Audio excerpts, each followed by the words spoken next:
hello everyone. Looks like it's 3 p.m., so it's the right time to start. So my name is Grzegorz Piwowarek. I come from Warsaw, and today I'll be speaking about purely functional data structures, or purely dysfunctional data structures, which is a bit more accurate description of how they are implemented internally. So this time, no fancy functional frameworks, but we'll have a look at internals and where complexities and difficult internal implementation details are. If you don't know me, I write on the blog for comprehension.com. I'm also an independent consultant, which means that you could be my boss if you wanted to. I also do trainings for Bottega, IT Minds, and you can find me on Twitter. But what's most important, you can ask questions at slido.com using hashtag GeeCON 2019. So, the main topic for today is immutability and how much complexity it actually adds to the internal implementations of data structures. The concept is seemingly very, very simple, but it turns out that not all the time. So immutability is one of the pillars of functional programming. And Java, in recent years, is adopting functional programming a lot and very fast. Some people, after seeing presentations on DevOps, would say that Java is, let's say, borrowing features from Scala. But I remember that many years ago, Mark Reinhold or someone else said that Java will never have Lambda expressions because it would clutter the language too much. Look, so much has changed. It turns out that Java is now adopting more and more good, well, or maybe not so good ideas from other languages. Some of them are functional. And just for starters, I have a quick question for you. I wrote a very quick, very simple method. For now, it's just a signature. It has a name. It has a type of an input parameter. It has a name. This parameter has a name. There is a return type as well. And I'm sure that just by looking at the signature, you can have certain intuition about what actually it does. And here goes my question to you. What do you think it does? Now you speak. I hear some murmuring from like far up there. And I didn't hear what you say, but it's certainly correct. I mean, definitely there is a possibility that it can be doing that. So I actually implemented this one. So let's have a look at what I managed to come up with. So if you have a look at the implementation itself, well, it turns out that the method takes the input list. It adds some value to it, taken from some internal state of that object, then adds another element, which is just some constant. Then it orders a pizza. And if there is a full moon, it removes a value that's available under index number 7. Then it adds even more to some internal state. Then it mutates some static field and then returns the value itself. So I hope you didn't. I hope none of you said something like that before. And the thing is that the great things about functional programming, at least its principles, is that it allows you to make certain assumptions about methods and code constructs that you have in your code. So if you work with immutability and refresher transparency, you don't need to worry about evil people implementing methods this way. And I'm sure, as most of you probably are Java developers, I'm sure you've been in projects where at least once you made a very small, potentially non-invasive change in your code, and it ended up breaking something in a totally different part of the system you would never expect. So in order to be able to actually figure out bugs like this one, it involves quite a lot of brain power to actually simulate the whole state of the system. And we have limited number of things that we can put in our heads. What's more, we need to generalize. We need to make assumptions based on the names, input types, return types. Because, well, technically you could say that if we really wanted to make sure, we could just keep digging deeper and deeper and deeper till we go to like zeros and ones. But this is not very practical. So we need to make assumptions based on what we see. And usually that would be like at least what we see in the interface and what's in the signature or what's written in the documentation. And this is where immutability kicks in, because it greatly helps in minimizing the number of invalid states for your application. So it means that even if you try hard to break something, it's much harder to do if you're working with immutable data structures. Very simple example. Imagine a classical user POJO, which is just a simple, fully mutable class. So it has certain properties. User can have a name, surname, phone, and something else. But by the way you interact with an object, you can't really tell what's the right combination of properties. Maybe in this particular bounded context, the name is not obligatory. Maybe phone is, but maybe surname isn't. No clue. So we need to go dig into documentation, that's probably not there, and try to figure it out. Not ideal. So every new mutable field kind of duplicates the number of potential invalid states for our applications. And this is not ideal, because the more potential problems, bugs we can make, well, the higher the chance that we will make it. What's more, if you work with immutable data structure, at some point you might end up with very sneaky bugs. Imagine you create a user, you put it in a hash set or a hash map, and then modify the same instance after usage. And then if you do a lookup on you using this set or a map, suddenly this user is no longer there. Although it clearly is, because hash codes don't match. So this is a source of a lot of very subtle mistakes that are kind of hard to spot. But if you work with immutability and clear API design, and if you are lucky enough, and for example your language actually supports some form of additional null safety, if you design your APIs this way, if you make it immutable, suddenly the error space is very, very small. Because it's really, really hard to break your leg if you create an immutable object. If you pass it around, there's no way there will be other thread jumping in, trying to mess something around. No like spurious aspects or other kind of black magic trying to mess up with all of that stuff. So that's a really cool quality that we are after, and this is what we really want when we are thinking about immutability. But before we go further, let's actually try to think for a second what immutability means in the Java space. In order to do that, let's have a look at the definition provided by Brian Getz. But before we do this, there's a really cool thing that if we make our things immutable, we'll figure out that it enables certain interesting optimizations. So if you create a user whose name is John, and if this object can't change over time, well, then we can safely reuse it over and over again without creating a new additional object. So just like you do with any integer over there, if you have an integer of 42, if you add the number 1 to it, it's not like you modify 42 and it's 43 now. It's like you derive a new value from that. And it's safe to pass around. Plus, you can memorize them and cache and reuse. What's also pretty cool is that imagine you have a list of 3 elements, which is immutable. It doesn't change over time, which means the properties of that object, like hash code or the list size, can be pre-computed and actually stored in the object in a final field itself. Because, well, since the list has 3 elements, we know that the size will always be 3, and there will be no need to actually pre-compute it on each axis.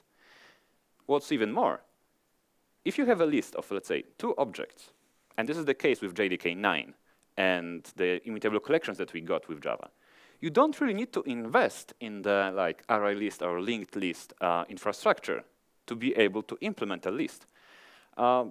Because maybe it's just enough to have 1 or 2 fields to imitate a list itself. Because guess what? It doesn't change over time. So once you decide to derive a new value from the existing one, then you can switch implementations. But for a list of 2 elements, 2 fields are just good enough. And this is the point, this is the moment where we need to kind of revise what does it mean to be immutable in Java. So according to Brian Getz from Java concurrency in practice, those are three things. An object is immutable when its state cannot be modified after construction, when all its fields are final, and when the this reference doesn't escape during the construction phase. So now I have a very quick question for you. Is string an immutable class? What do you think? Is string immutable class? Who thinks it's immutable? Okay, but before we do that, let's calibrate the room. So who is in this room at the moment? Okay, now we can make sense of our data. So at least this is the basic knowledge. Okay, the string class is a canonical example of immutable classes in Java. So let's have a look at strings internals. So what we see in Java 9 is that string is, since Java 9, that string is a final class that has a private final byte array value. Well, so far so good. It has private final byte coder. So far so good. And private int hash. But wait, what? It's not final. What's going on? And if we actually have a look at the hashcode method, it actually overrides the field over time. And Brian Getz, what did you say right here? Its state cannot be modified after construction. But clearly, the state is modified after construction. What's going on? Did they lie to us? What do you think? Okay, this is what's happening in there. But my point, what I'm trying to make, is that there is no absolute immutability. As long as our models, our functional, let's say, functional models, they run on those impure, mutable, imperative machines, if you dig deep enough, the immutability doesn't exist. Because at the end of the day, you will be mutating some registers in your CPU. And that would be really impractical if CPUs were immutable. So whenever we are speaking about immutability, we need to think only at certain abstraction layer, only at the same time. Because if we dig deeper, there will be always something that's not immutable. And if we are evil enough, technically we can break anything. So this is an example inspired by Heinz Kabutz, where you actually modify, you trick the Java to write, where you use the Kotlin string literal, it writes out Java, exclamation mark. So if you really want to break something and prove that immutable, is immutable, there is a way.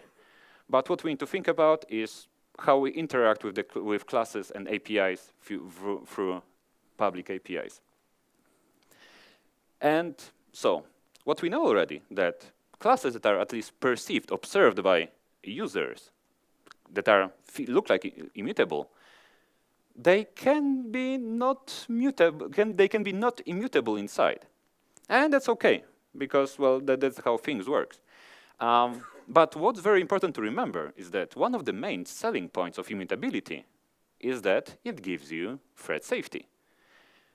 But if we have a lot of mutable things inside our objects, it means that there is a possibility that it might be not thread safe.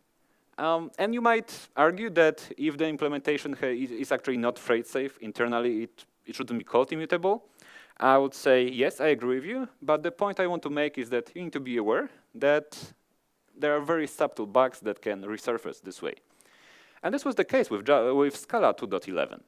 There were cases where you could create a vector of one element that could be actually observed as in invalid state by other threads, because it had some mutable fields internally that were non-volatile. So this happens. Got fixed, luckily. So if we know this already, let's wonder for a second about how to design effective immutable APIs. Let's use the Java util list as an example. So the problem with Java util list is that if you look at the interface itself, it exposes a lot of methods. Some of them are actually mutating, right? Because that's how the list works. So if we want to actually implement our own immutable implementation, well, somehow we need to be able to implement those methods as well. But with such an API design, where each of the mutating methods, that for example returns nothing, or just some metadata, the only real thing that you can do is to effectively throw an exception. And, well, I guess that works, but it's not so user-friendly. And it violates the least cost substitution principle, because you, as a consumer of an interface, suddenly need to worry of what particular implementation you are dealing with. And some of them might actually throw exceptions, which is not cool. So technically, you might say, well, if we have immutable data classes, we don't want to mutate them. And this is true. But we need to be able to derive new values from existing immutable values efficiently and easily, for them to be actually usable. And it turns out that the key to this is that we would still include all those mutating operations in interfaces as well. But instead of returning nothing or some metadata, they would always return a copies of the structure that changed. So if you have an immutable list, you add one element to a list. You don't modify anything. You just derive a new list containing the change that you requested from the original list. And this is how you can implement it using a very, very easy way. But there is one problem with that. If you have a look at this pseudocode, if you look at the all implementations here, you will see that they are either copy with all, copy without, or copy something. That's quite a lot of copying and quite a lot of iterating. And this is not cool, because whenever we judge, say, data structures, we look at, its, let's say, public API and how to interact with it. But we also judge them and choose them based on their time and space complexities, because this is what makes them unique. But in this case, as you can see, if you need to add a single element to a list, and in order to do that, you need to pretty much copy all of that was in there already, it's no longer constant time, but here we are dealing with linear time. Plus there's a lot of copying, so the space complexity changes as well. So this is very far away from what we would actually expect from a list itself. And it turns out that this is quite of a common case when it comes to functional languages. So if you look at systems written in Haskell, there's a price for correctness to be paid.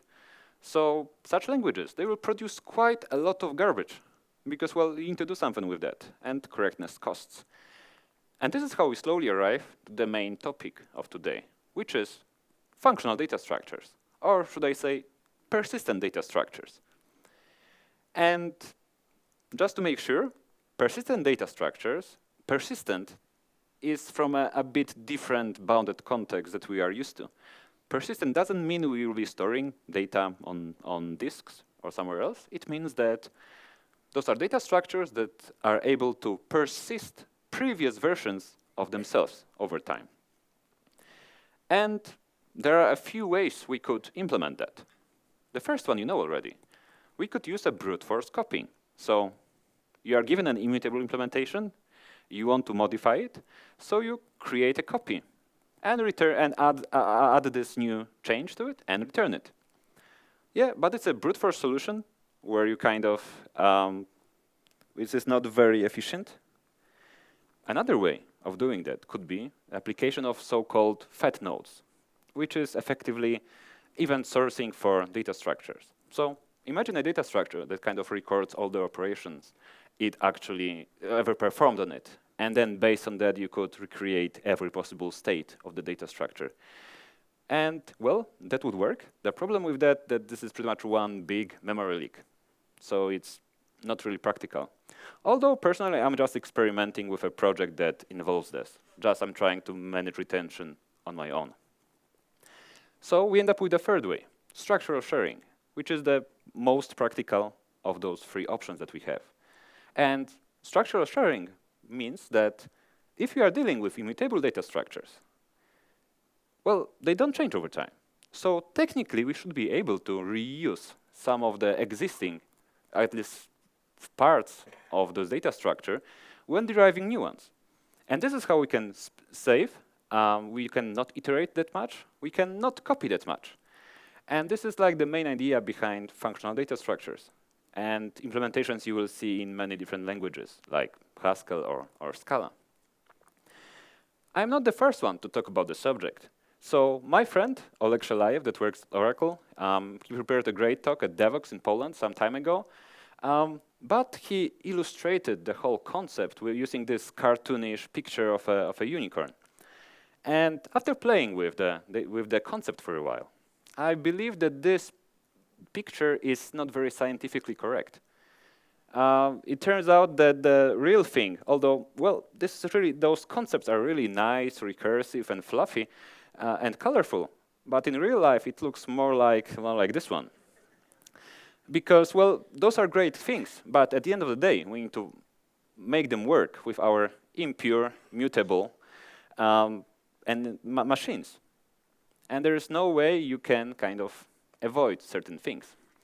So here comes a quick question for you. We know that string is an immutable data structure, but isn't a persistent data structure. If you have a look at for example, implementation of a substring method, well, you know that the internal byte array is immutable. So technically, you should be able to actually create a new string by, for example, performing a logical cap on it. So there's no need to technically, say, copy everything. You could create a new string by passing the old byte array and just logically capping its size. And that would work. That would be safe. But it turned out there's a problem. Because if you do that, you end up with a subtle memory leak, because you would have like two parts of a string that are effectively unused.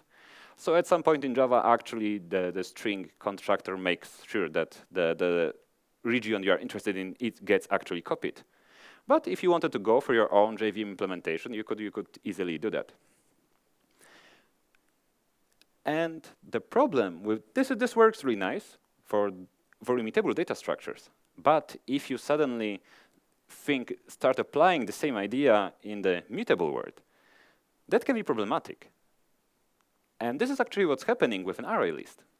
So the ArrayList have a very similar method, which is called a sublist.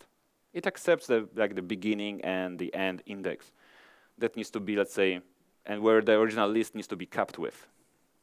The problem is that the sublist that's returned is not really a copy.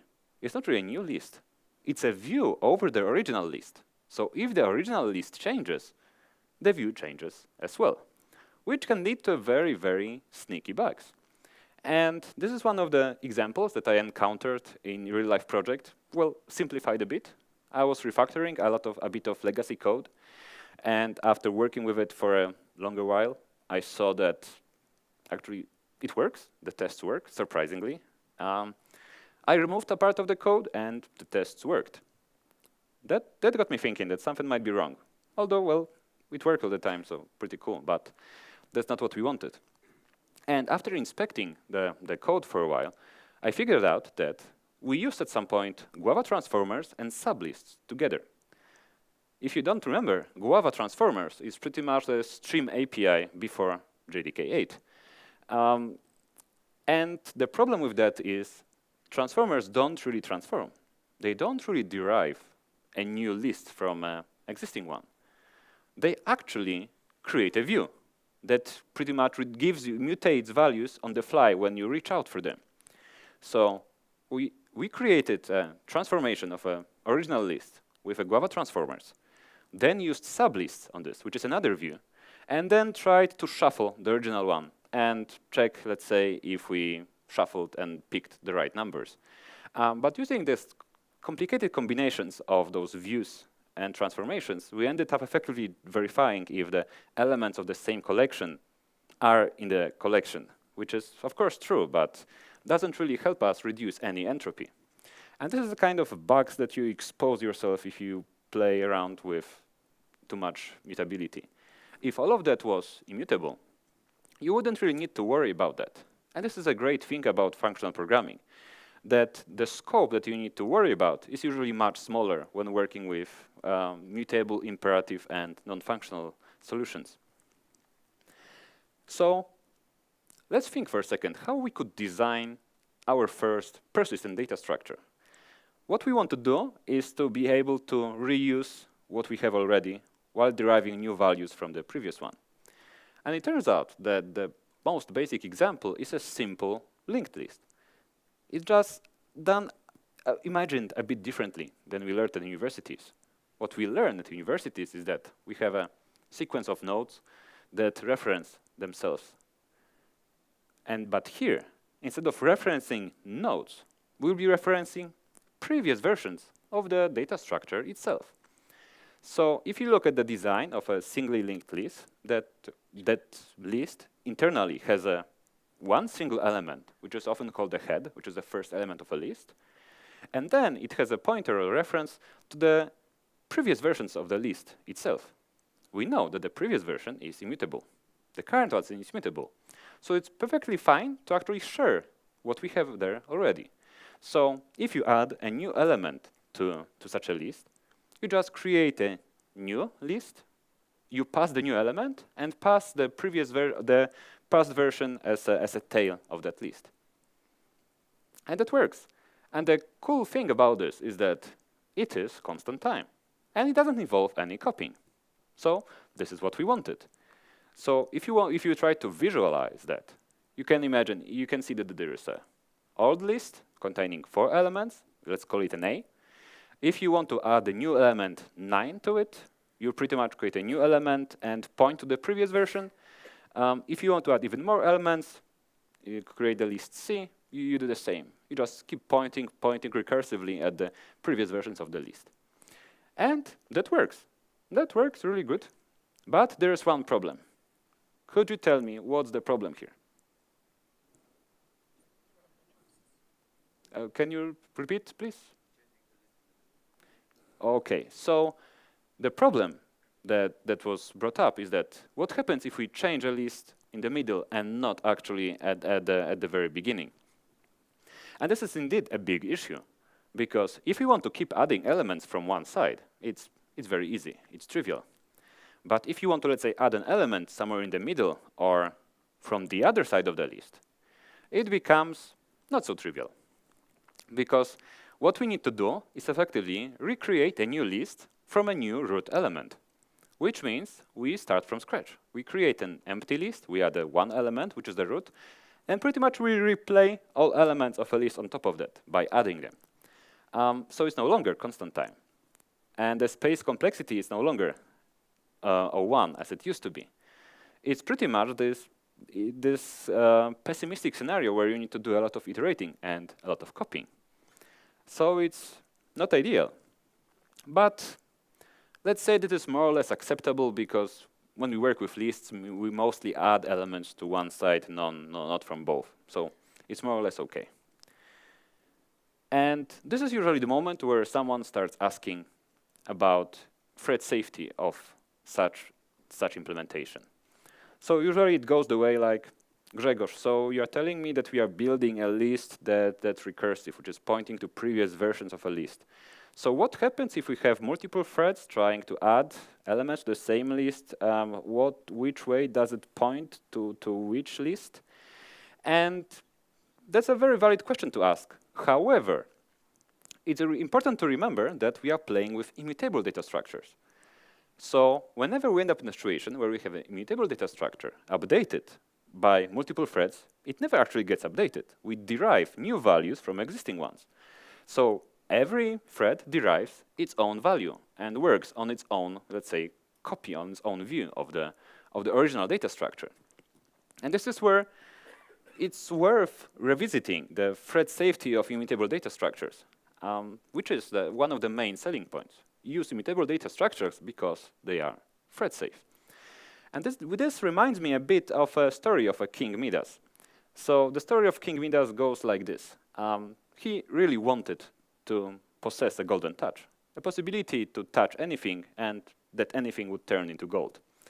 And he got that power, but he figured out that there's a trade-off involved, because he would start touching food, drinks, family, and it will turn into gold. And I feel a bit this is the case with immutable data structures. They give you thread safety by forbidding you to have concurrent updates on data structures. Well, you could just say the same, that we solve the problems of concurrency by removing multi-threading from Java. Well, works, right? So it's not fully fair to say that immutability gives us full thread safety. It doesn't allow us to do, let's say, concurrency in a way we kind of usually wanted to do. And now, imagine that you actually would try to force actually to have to share updates between threads. And there's an option to do that. So the compromise we could go for is to actually have one mutable reference containing immutable data structure, which is updated by multiple threads. But now, suddenly it turns out that we need to synchronize everything manually, which effectively means that whenever a thread makes an update, it needs to swap the original list with its own copy. But as you can see, this is not free, because suddenly you need to start thinking about concurrency and how to synchronize that. And we were promised that immutability would not force us to do that. But here we are. Or what we could do, for example, not squeeze, not push immutability where it doesn't belong. So we could use a dedicated, mutable, concurrent-friendly data structure. Or maybe consider a different way of sharing updates between threads. To make it a bit easier for you to understand, imagine that you would have a shared string instance that you would like multiple threads to write to. Well, naturally, you need to manage all of that by yourself, possibly with a big synchronized block, or maybe with some block-free approaches. But it's not really an issue. It's not that big of an issue if you have a single, let's say, a value like a string. Imagine you have a very bloated object graph. Imagine you have a user that plays games, there are game rounds in their history of those games played, let's say payments and all of that. And imagine that every small change in the object graph would trigger a swap of the shared element in this mutable reference. It means that multiple threads working on even unrelated parts of an immutable object graph would need to still content in the same spot on one big synchronized block, which is not really cool. Well, you could say that we could get rid of the synchronized by using a log-free approach. So let's say we had 1,000 threads trying to swap the original value at the same time using an atomic operation.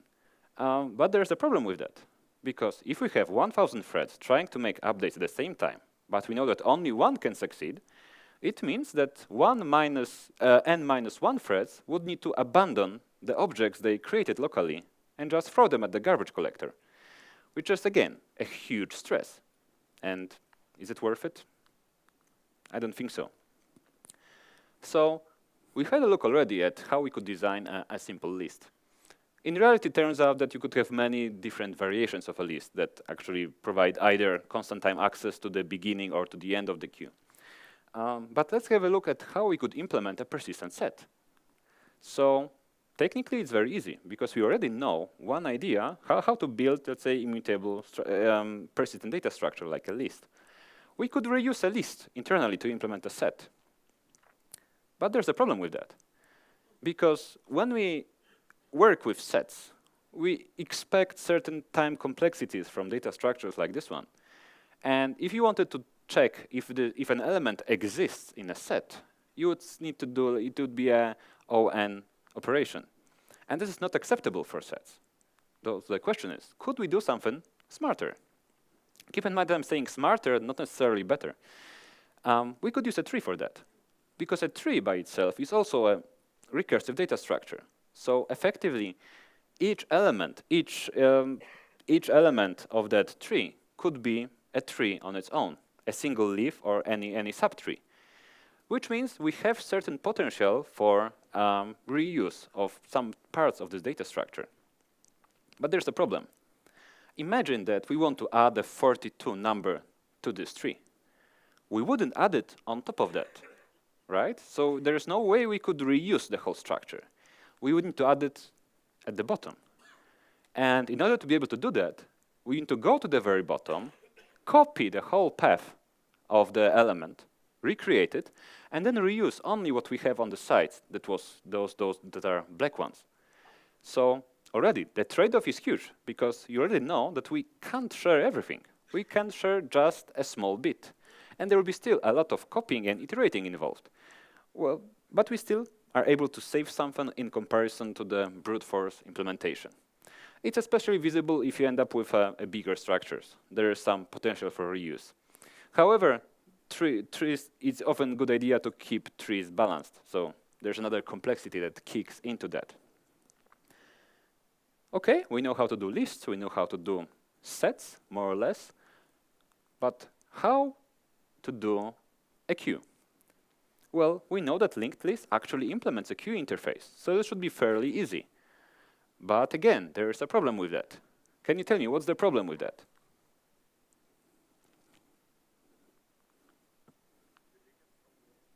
Yes, again. So if you have a look at how we interact with a queue, usually it's just someone putting stuff from one side and taking from the other. And we know that lists, at least the singly linked lists, are very good at adding elements from one side, and very bad if you need to do that from the other side, if you modify it from the other side. So this is not good enough, because that's not how the queue works. That would work great as a stack, though. So what can we do to actually make it a bit better? And possibly the easiest and the dumbest solution you can come up with is, well, we know that lists are very good at adding elements from one end, but very bad at adding elements from the other end. So what can we do? Let's just put two lists together, reverse one, so that we always add elements and get constant time on both ends. Works? Works. There is one problem with that, because obviously from time to time we would run out of elements from one or the other list. So from time to time we would need to actually reverse one of them, which of course wouldn't be constant time, would be done in linear. But this is what's called amortized constant time, because we know that the reverse operation will be happening infrequently in comparison to the, let's say, expected average access. So most of the accesses would be constant time. Just from time to time we need to reverse it. So there is some black math behind that, but it works. So it's constant time, but not really. So that works, more or less, but that probably wouldn't be acceptable for real-time systems where you wouldn't accept, let's say, you don't have a predictable latency on data structures like this one. But I'm sure you expect that there is something better to be done than just mashing two lists together to form a queue. It turns out that we could do something smarter than that. We could use a tree again. So the concept is called a two-free finger tree. To do a short reminder, a two-free tree is pretty much a tree which has a variable branching factor, 2 or 3, and then we could store all the data nodes at the same level. But you might be saying, hey, Grzegorz, I mean, you promised us a queue and you are giving us a tree, and we know that lookups in a tree, they are not constant time, they probably have logarithms somewhere in their time complexities. And this is true. This is why, in order to call it a two-free finger tree, we need to introduce a finger, which is effectively just taking the same structure and reorganizing it a bit. So imagine if we grab the first and the last node and pull it up straight to the root of the tree. So the root is formed actually by having pointers to the first and last element for the very convenient access. Now we have constant time access to the first and last element. And it's a tree, so there is a potential for reuse. But again, it's not a pure constant time, it's amortized constant time. Because if you try to think how to implement something like that, if you remove an element, let's say the first one, you need to replace it with the next one. And then you replace it with the next one, and it turns out you have a hole in the root, an empty slot.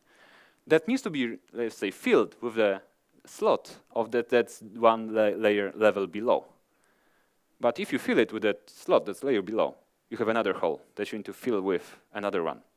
So it turns out that it gives you amortized constant time, but from time to time, the tree needs to be reorganized a bit. And now a very important question to you, because this is an ideal persistent queue.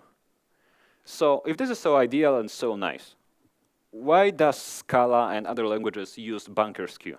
Which is the dumbest solution we laughed at a few minutes ago, where we have two lists just meshed against each other. Why do you think this is the case?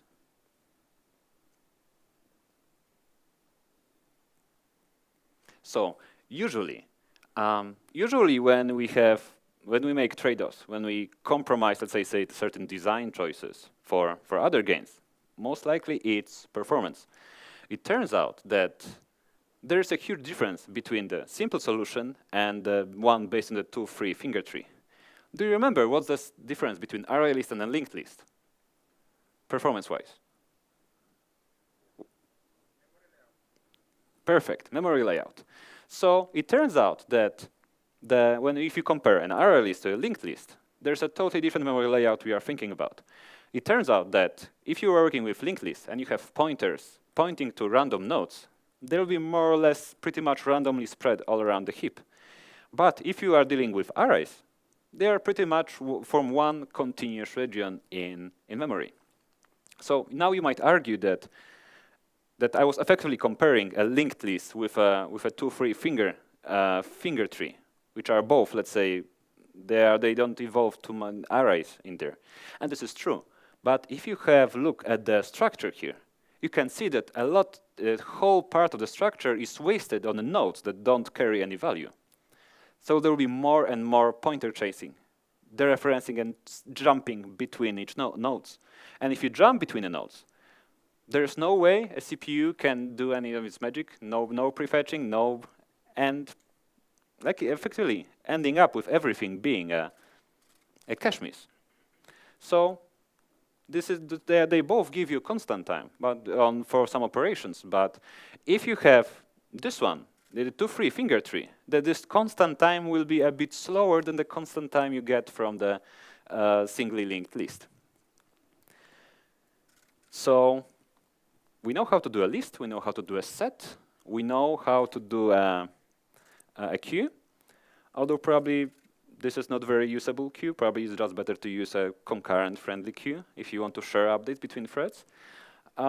So this is how we arrive at the holy grail of functional programming, which means how to do a persistent hash map. Well, as you expect already, if you want to go very naive, you just go for an implementation which is based on a list internally.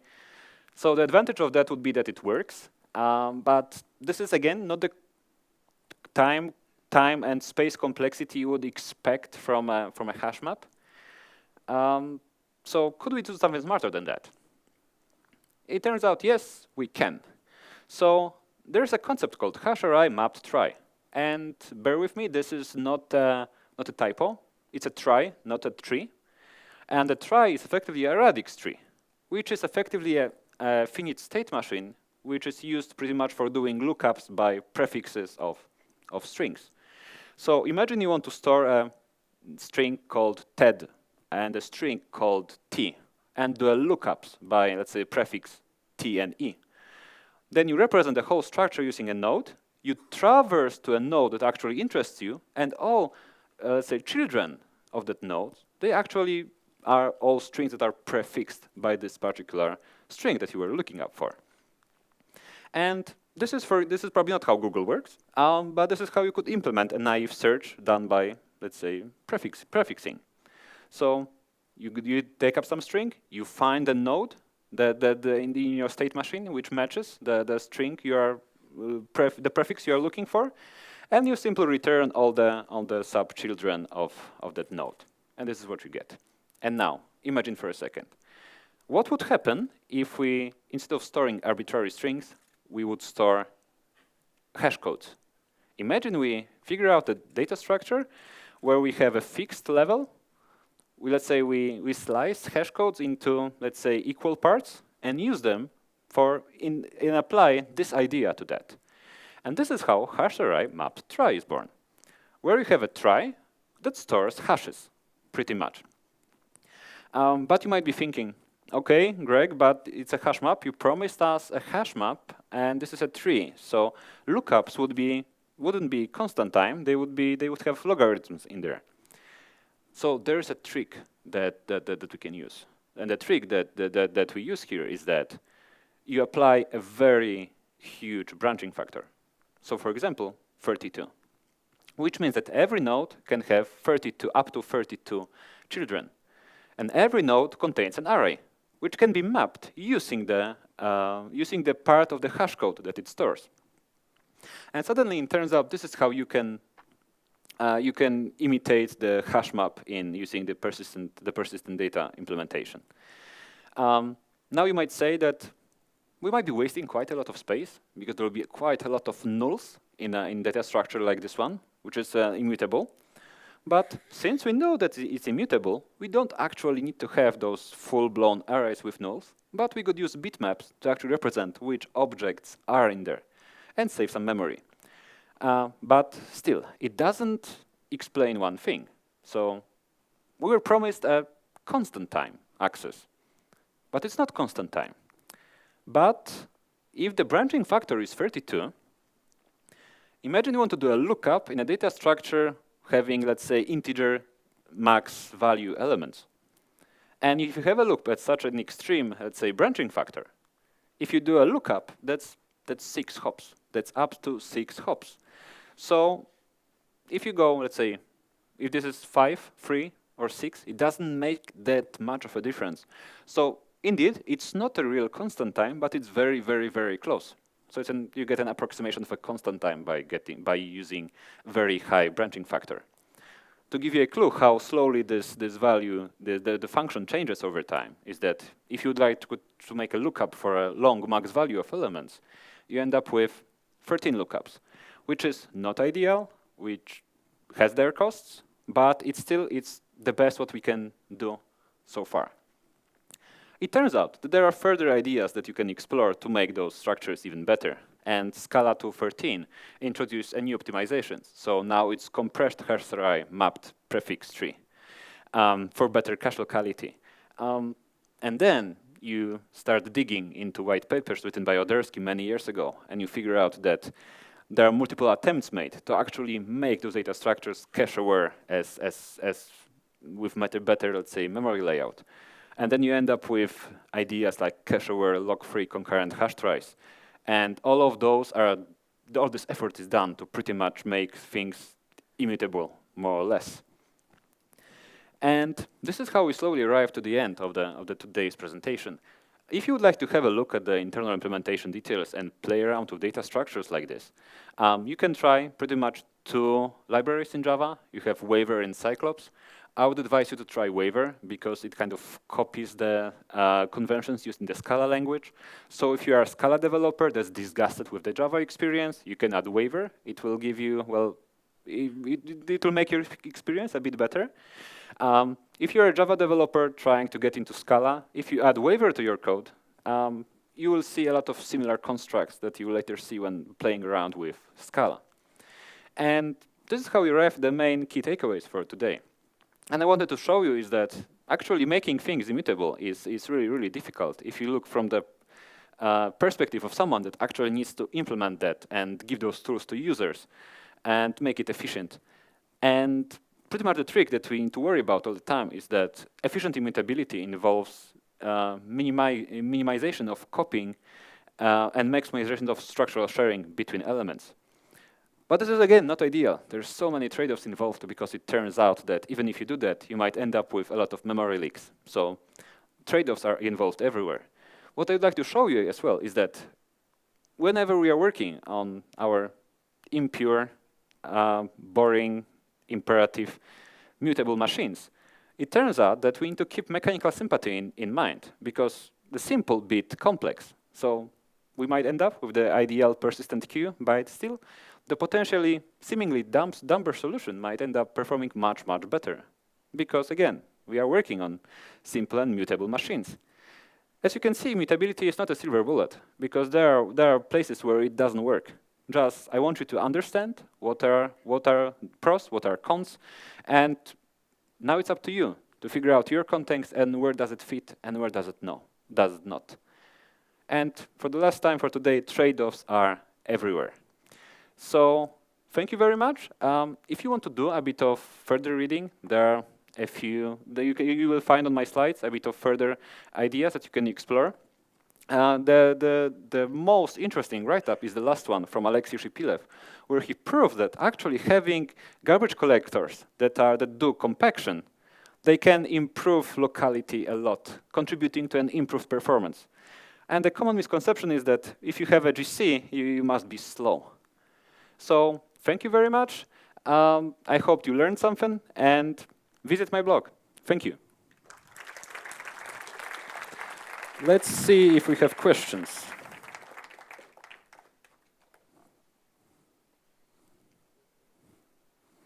I don't see my mouse, sorry.